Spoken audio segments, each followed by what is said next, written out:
Hello and welcome back to my YouTube channel. My name is Joshi and I'm a real estate broker based in Toronto in the GTA. On today's video, I'm going to be discussing condo maintenance fees. Today I'll be covering the various factors that impact condo maintenance fees, and I'm going to be going through the top 6. This is not all of the factors that affect them, and there are obviously unique cases applying to certain condos and not to others, but I'm going to go through a common 6 factors that do impact maintenance fees. Number 1 is the age of the building. Now, interestingly, it is a misconception that older buildings have higher maintenance fees and newer buildings have lower maintenance fees. Although this is oftentimes the case, it's not always the case. You also have to understand that when a building is new, it's new construction, everything is brand new, oftentimes you have a steady condo fee charged to each of the unit owners, and because the building is new, all they need is their operations cost, right? They don't need a reserve fund. A reserve fund is basically going to be applied to taking care of capital expenditures and fixing the parking garage, fixing broken elevators, repairing the roof after 10 years, and things like that. So these are things that are not in the sort of sheet or the ledger for a brand new condo, right? If it's a 2-year-old condo, they're not doing any of these capital expenditures. And so they can get by for the first 2 or 3 or 4 years having really low maintenance fees. What happens is as the building ages, you do have to do these significant repairs, right? It's not a small house. Even if you look at an example of a house, every 15 years you need to replace the roof, right? Which can cost you maybe 15, 20 grand, right? Similarly, there are these capital expenditures that are required in the case of a condo building, and over time it's the owners that are going to contribute to this reserve fund that's going to help pay for all of these repairs and expenses, right? It's part and parcel of owning a condo. It's actually part and parcel of owning any sort of real estate. You have to pay for capital expenditures, you have to pay for repairs above and beyond the regular operational costs. So oftentimes, yes, at the onset of a brand new construction condo building, you will see lower maintenance fees, and as time goes on, they will increase the fees. But there's also a trend, right?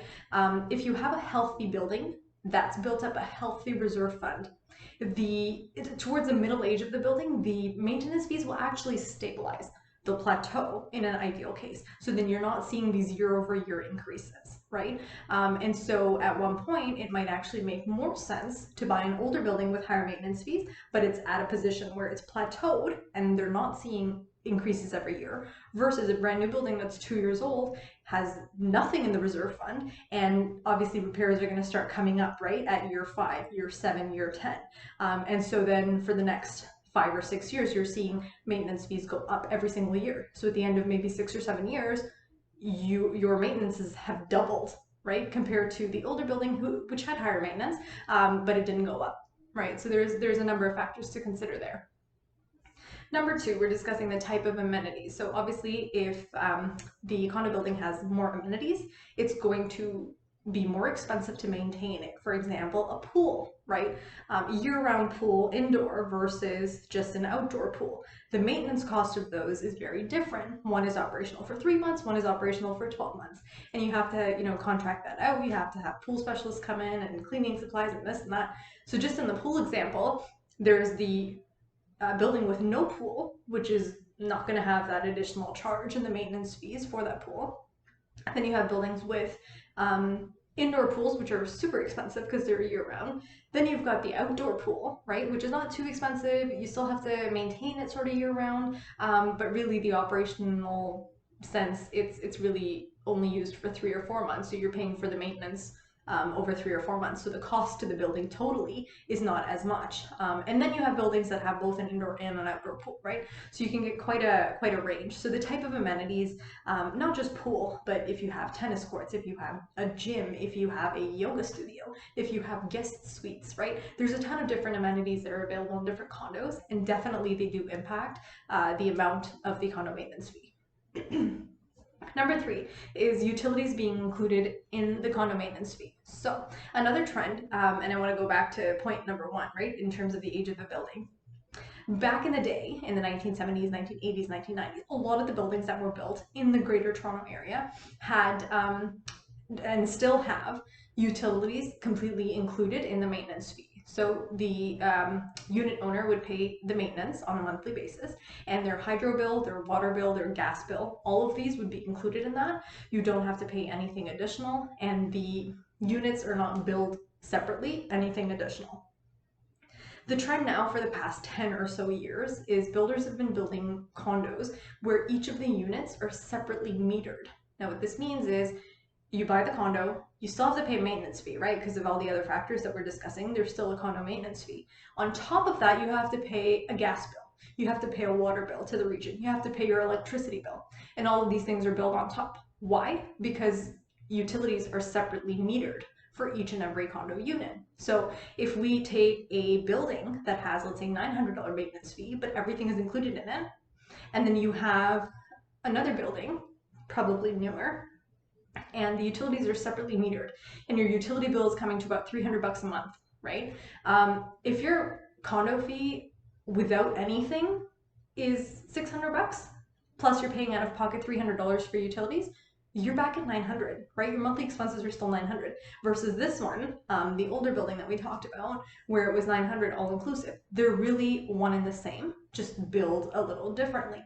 And so you have to be cognizant of that, right? Utilities is a huge expense for the condo corporation, but it is often easier and all inclusive and worry-free if it's included in the maintenance fee. So it's just two different styles. You do have to be aware of what you're getting for what amount. Number 4 is the size of the unit.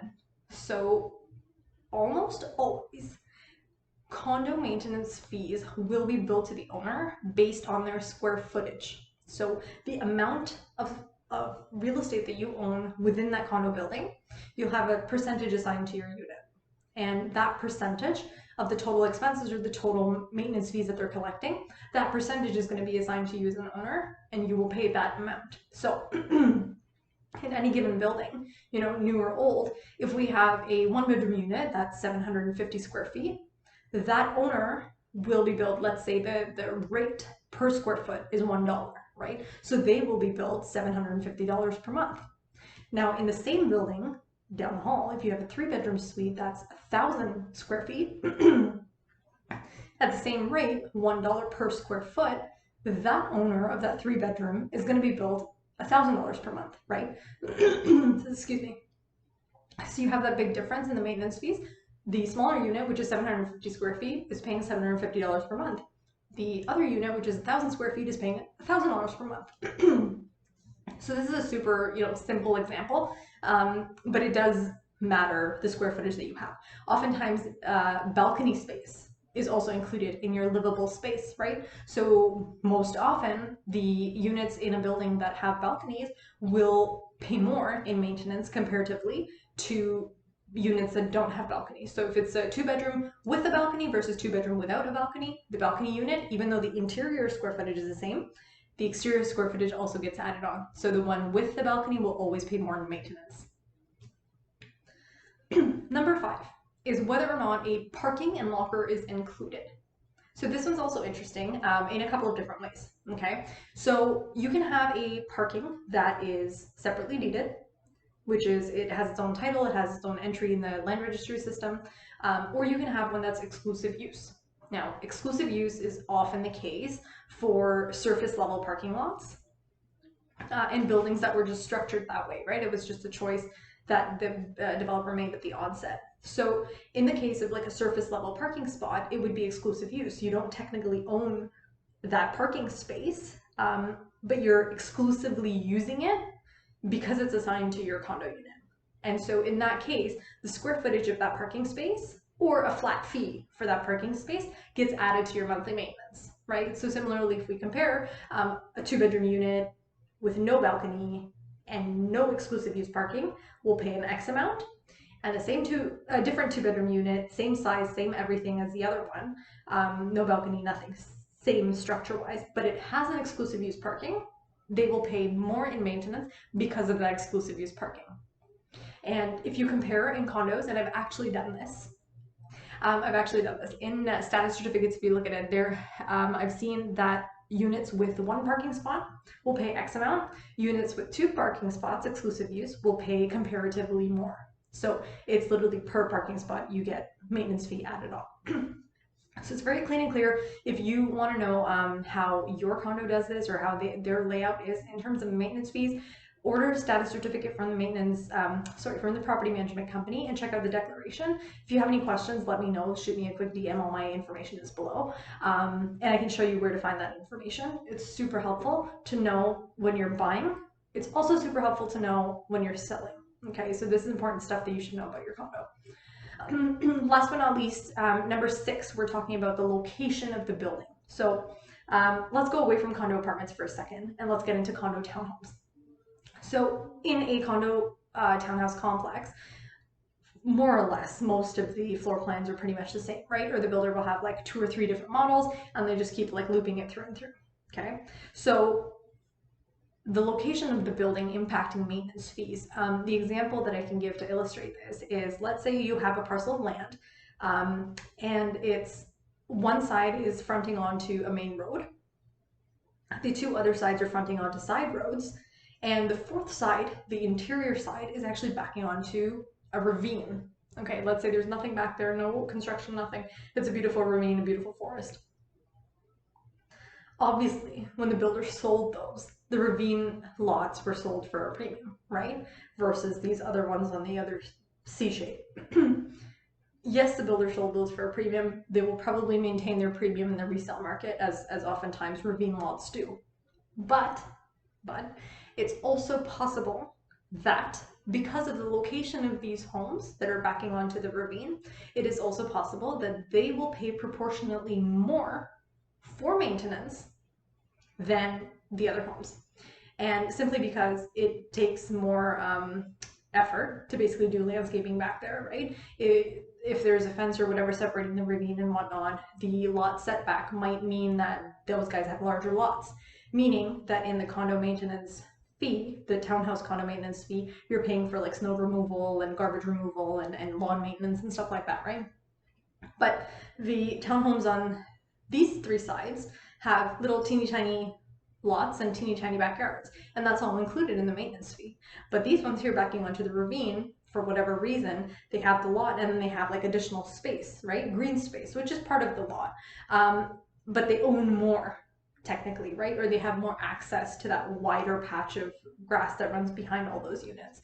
And so it costs more to maintain that strip of townhomes versus the other 3. So it's completely possible that the ravine homes will actually have a higher maintenance fee proportionate to the other ones on the C, right? And I'll go back to my first point about the floor plans, right?